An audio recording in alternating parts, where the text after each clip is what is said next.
Festival of voting returns to country after 1.5 decades. Candidates busy campaigning nationwide. People eagerly waiting to cast their votes spontaneously.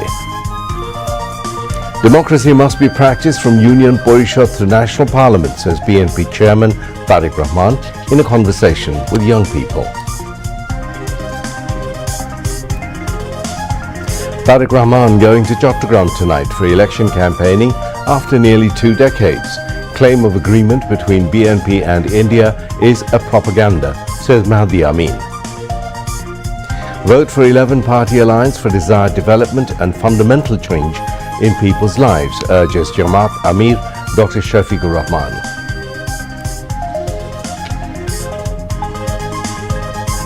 Next election against land grabbers, extortionists and dominating politics, says NCP convener Nahid Islam at election rally in Dhaka.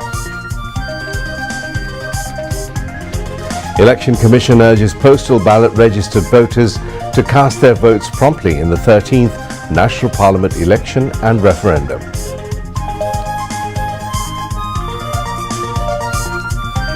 Government elected must move forward with work based on action plan of interim government for environmental protection, says Environment, Forest and Climate Change Advisor. Amid fears of US attack in Iran, multiple airlines cancel flights in Middle East. Israel looking for opportunity to strike in Iran, warns Turkey.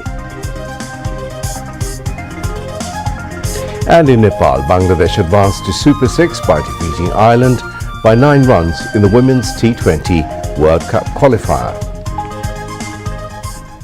Assalamu alaikum. This is News at 10. I'm Mahmoud Rahman. Those were the headlines. Let's move on now to the details. After a decade and a half, the country has once again returned to a festive atmosphere of voting. With the upcoming national parliamentary election approaching, candidates are passing through a hectic time. Today marks the 3rd day of election campaigning. From early morning, constituencies have been buzzing with campaign activities.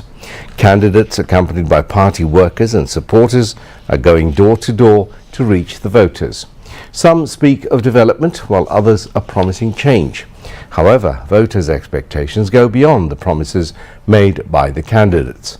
For ordinary voters, this election is also accompanied by a referendum, which has generated both curiosity and hope. Many believe that the referendum can bring changes to the country's political culture.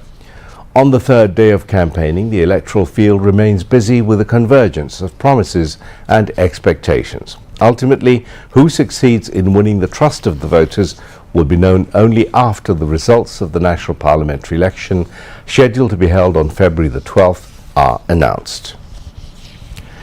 Special Assistant to the Chief Advisor and Chief Coordinator of the referendum campaign, Professor Ali Riaz, said there is no legal bar for government officials from taking part in the campaign in favour of yes vote in the referendum.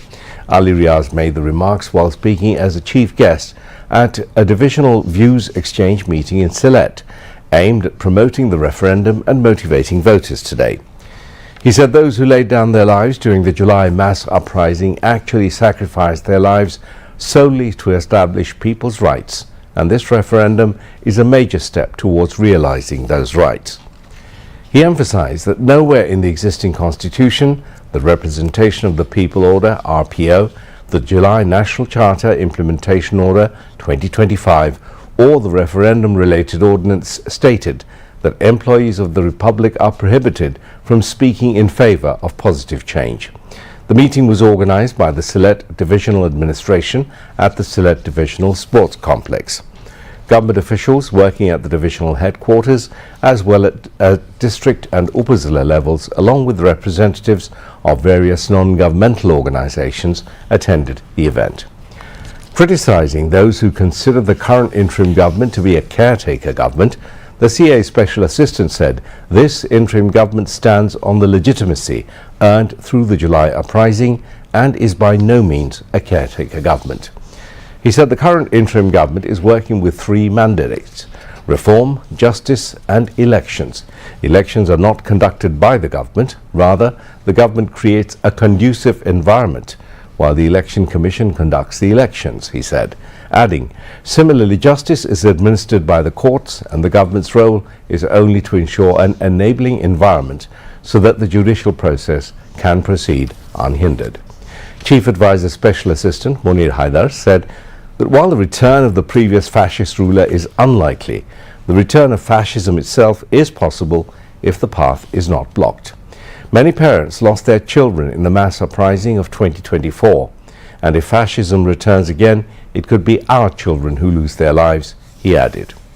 Sylhet Divisional Commissioner Khan Mohammad Rezaul Nabi chaired the meeting, while Religious Affairs Secretary Dr. Muhammad Kamaluddin, Vice Chancellor of Shah Jalal University of Science and Technology, Professor Dr. A.M. Sarwaruddin Chaudhry, concerned government officials, religious leaders, members of civil society, business representatives and NGO representatives attended the meeting.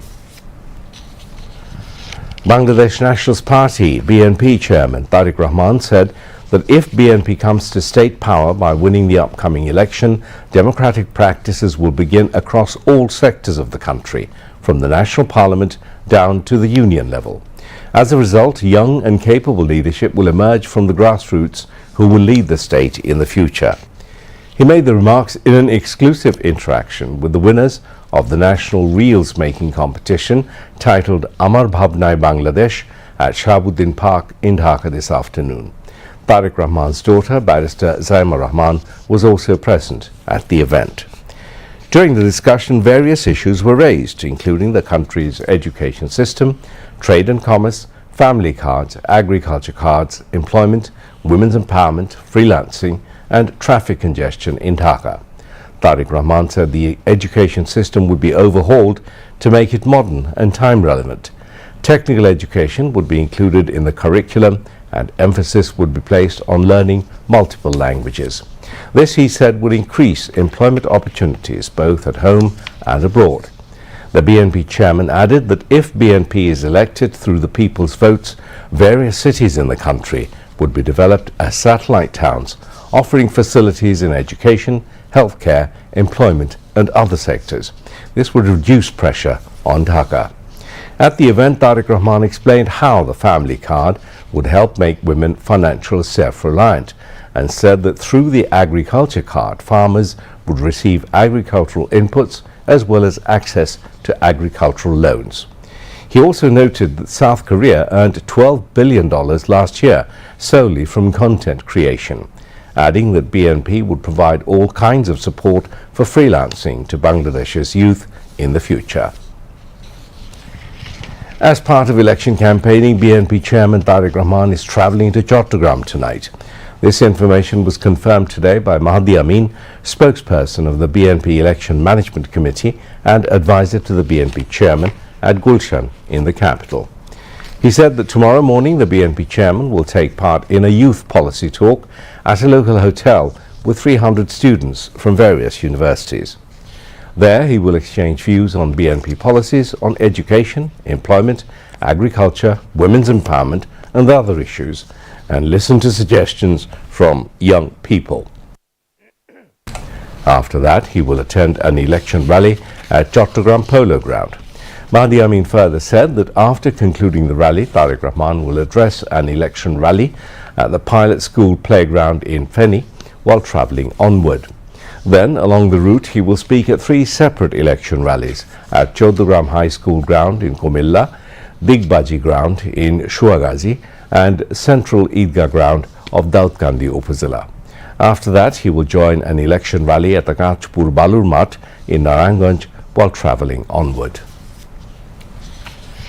Jamaat-e-Islami Amir Dr. Shafiqur Rahman has said that 54 years of worn-out, stagnant politics have failed to bring the desired change to the country, and he has called on voters to support the 10-party alliance to bring about fundamental change. He made the appeal today at an election rally held at the field of SM Government Pilot High School in Palashpari, Gaibandha. He expressed firm determination that if the Jamaat-led alliance comes to power, it will implement the Tista mega project without bowing to intimidation or pressure from anyone.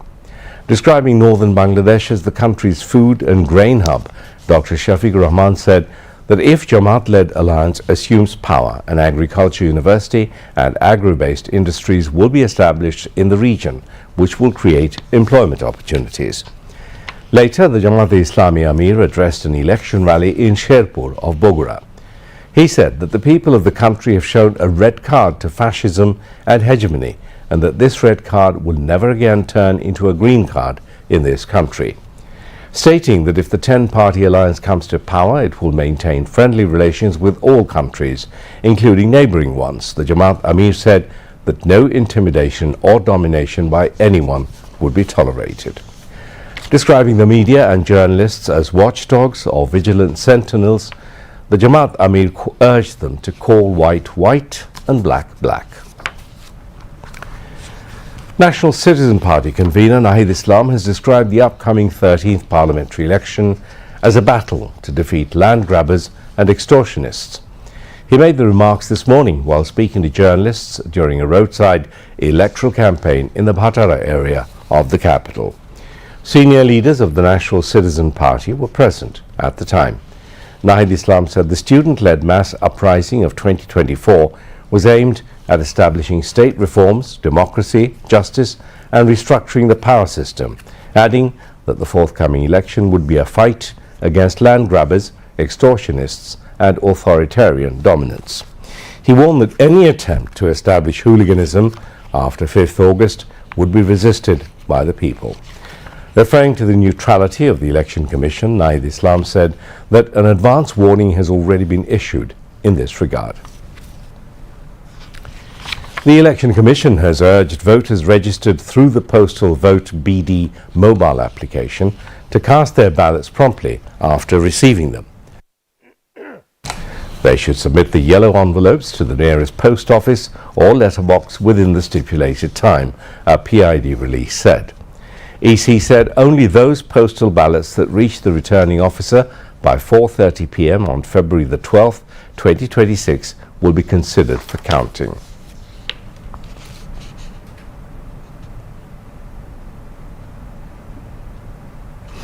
An election atmosphere is sweeping across the country as the campaign heats up ahead of the national polls. Candidates are spending busy days canvassing voters and making a range of promises. However, this time, voters are showing special interest in postal voting and the referendum, both being introduced for the first time. The wind of elections is now blowing from one end of Netrokona to the other. Alongside its plains, the district is home to several small ethnic communities living in Haur and river-surrounded areas. As the upcoming election approaches, the campaign fervour has also reached the Garo villages, where the election mood is clearly visible.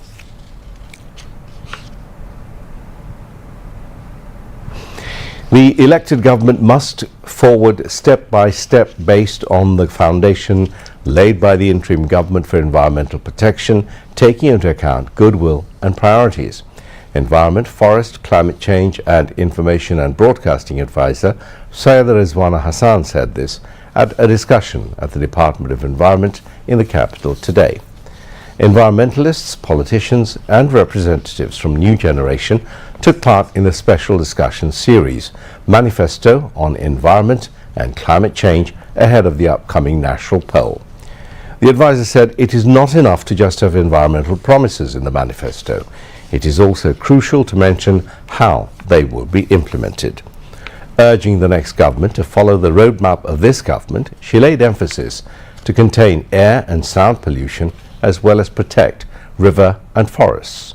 The advisor also called for change in people's mentality, stressing on the importance of individuals' role in maintaining the environment. Education advisor Professor Dr. Chaudhry Rafiqul Abrar emphasized the need to transform educational institutions into hubs of democratic practices to promote free thinking and creativity among youths beyond textbook-based learning. He made the remarks as the chief guest at a discussion held at the International Mother Language Institute Auditorium marking International Education Day 2026. Education Secretary Rehana Parveen attended the event as a special guest.